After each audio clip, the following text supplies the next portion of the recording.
News in science में आपका स्वागत है। 7 फरवरी को उत्तराखंड के चमोली इलाके की धौली गंगा और ऋषि गंगा जल धाराएं जब अचानक उफान पर आ गई, मिट्टी और मलबे के साथ लाखों गैलन पानी एक साथ आगे बढ़ा तो जो कुछ भी उसकी चपेट में आया, पानी उसे बहा कर ले गया। यह मंजर देखते ही सभी को साल 2013 की याद ताजा हो गई, जब 16 और 17 जून को केदारनाथ में बादल फटने से अचानक बाढ़ आ गई थी और सब तरफ सिर्फ पानी ही पानी नजर आ रहा था। भारी तबाही हुई और हजारों लोग मारे गए थे। सवाल यह है कि क्या ऐसी आपदाएं और मंजर हमारे लिए आम होते जा रहे हैं?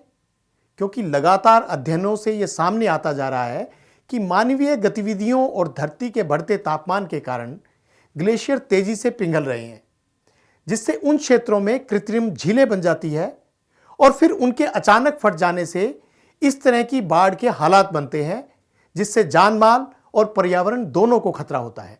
हाल ही में चमोली में भी ऐसा ही कुछ होने का अनुमान लगाया जा रहा है।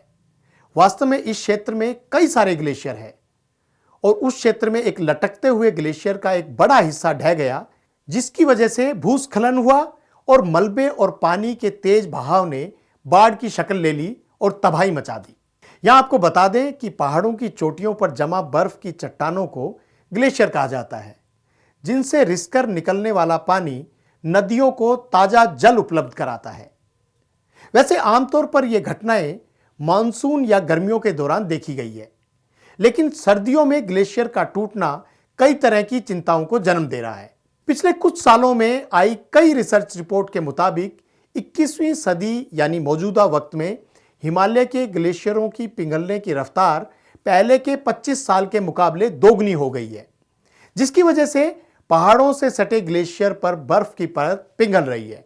हालांकि चमोली त्रासदी के बाद रक्षा अनुसंधान और विकास संगठन यानी DRDO और भारतीय भूवैज्ञानिक सर्वेक्षण के वैज्ञानिकों के दल क्षेत्र में पहुंचकर कारणों का अध्ययन कर रहे हैं। इस बाढ़ में यहां चल रही तपोवन जल विद्युत परियोजना भी बह गई। गढ़वाल हिमालय क्षेत्र में मौजूद नंदा देवी पर्वत कंचनजंगा के बाद देश की दूसरी सबसे ऊंची चोटी है।